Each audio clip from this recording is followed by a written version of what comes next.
Welcome back to Restore and Reform. Again, I'm Sarah, owner and physical therapist of the practice and a fully trained Pilates instructor. And today I want to talk about breath. I think for the most part, we undervalue how important breath, and particularly our ribs and the role of our rib cage in breath, is in everyday life, but especially in athletic endeavors. Whether you lift, whether you run, whether you play sports, your breath and your ribs matter so much to how your body moves and how your body functions to create stability and to create motion. Joe Pilates, who is a man well ahead of his time, once said, breath is our very first act of life and our very last. And it's miserably deplorable that millions of people can't breathe correctly. Well, fast forward almost 100 years from when he said that, and I think we can probably take that number up to the billions. We spend so much time during the day on our phones, on computers, in cars. There's just a lot of sitting that happens in our lives. And what happens is our rib cage gets stuck, our breath gets stuck, and a lot of us end up with the upper chest breath, where we really don't have a lot of movement or a lot of room to breathe up here, but that's kind of what we end up using. Some people have been taught a belly breath over the years where we inflate into the abdominals, but at the same time, that really only values what happens with the diaphragm coming down, lengthening the lungs, and therefore pressing the abdomen out. It still undervalues the absolute importance of our rib cage. So I'd like to talk a lot about the ribs today and how important they are. And so the easiest thing for everybody to do is I want you to just place your hands, if you're watching along, place your hands right on the front of your ribs, kind of above your navel, over your stomach area. And I want you to just take a breath for me and feel what happens. The majority of you probably didn't feel much of anything. If you felt movement, it was probably lower, and some of you probably felt none. For a lot of people, it's gonna be up here. Now, I want everybody to take their hands, kind of making an L shape, and wrap your hands around your ribs. And so from here, I want you to take a nice smooth breath in through your nose, thinking about expanding your ribs into your hands. So inhaling and exhaling through the mouth, hollowing the navel in.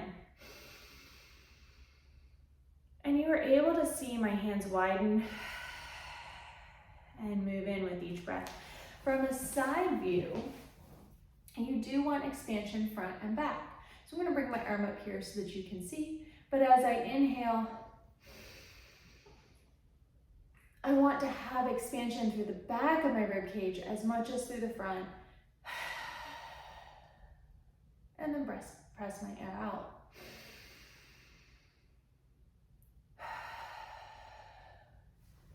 If you think of the ribs in the way that they're oriented, they attach to the spine in the back, wrapping around the body, mostly at a downward angle as they come to the front. So our top rib is actually all the way up here in our neck, coming all the way down, and depending on the length of your torso, my 12th rib sits all the way down here, which is barely an inch above my pelvis, is where my floating 12th rib is. Ribs 1 through 10 have a cartilage attachment to the front, to the sternum, and the lower ribs particularly have very wide cartilage. And so they can move in all directions to help you maneuver. This breath is then also important when we talk about how it encourages spine movement. So we typically think of an exhale as the ribs closing in the front, facilitating flexion. We typically think of an inhale as having the ability, even though we're expanding to the sides and back, of opening the ribs and facilitating extension. When the ribs open on one side, we can open and create side bending, breathing into one lung here. And then through rotation, we can use either an inhale or an exhale. I typically like to inhale, opening into my rotation, and then exhale, pulling through the abdominals and creating closure of those ribs to exhale out and bring myself into center. Now, if you're having trouble feeling that sitting up, that is completely normal. It's very hard and very abstract, especially if we're stuck in a rounded position. So sometimes a better place to do that is going to be lying down. I'm going to lie down on my my tower, my reformer tower combo here, but a flat surface like a yoga mat or a hard floor is a great place to go. So turning around and lying back, I'm gonna have my knees bent with my ribs stacked. Now when I first lay down, my instant reaction is I want to arch my back.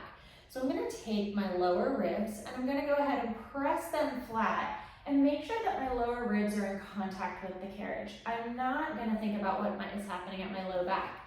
By bringing my ribs back in alignment, I'm able to neutralize my ribs and my hips and keep my pelvis a little bit more aligned. From here, I'm gonna take that same hand placement and I'm gonna take that inhale wide to the sides and exhale through the mouth,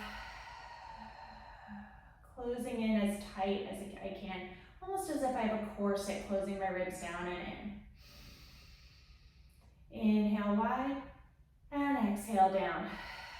Now, as you exhale and you press out all your air, you may feel a little activation in the lower abdominals, and that's fantastic.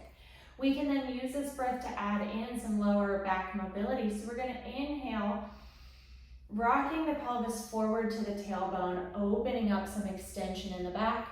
And then I'm gonna exhale, closing the ribs, rocking the pelvis back, finding that low back flat. Inhale, find the arch, and exhale, close and flatten. Now my neutral is somewhere in the middle. And ideally in neutral, if I place my hands on my pelvis, my fingers pointed towards my pubic bone, and my thumbs reaching, I should make a flat triangle. If my fingertips are lifted up, I'm in a posterior tilt, or I've got my back too flattened. And if my palms or heels of my hands are lifted up, I'm in an anterior tilt, or I'm a little too far forward. While these are both valid positions and can be used at various times with various motions, they are not bad. When finding a neutral position for focusing on restoring breath, we do want that pelvis kind of in a relaxed neutral, and then those ribs able to be down without changing that pelvis position. So again, taking a nice big inhale through the nose, and an exhale, closing the ribs down and in, and pressing out all your air. So the next time you're starting to feel stressed, or you've been sitting for a while working or anything like that, I want you to stop and take a minute and do some breath drills. What you're gonna find is because of where the ribs attach to the spine, we actually also stimulate your parasympathetic nervous system, which is your calming nervous system.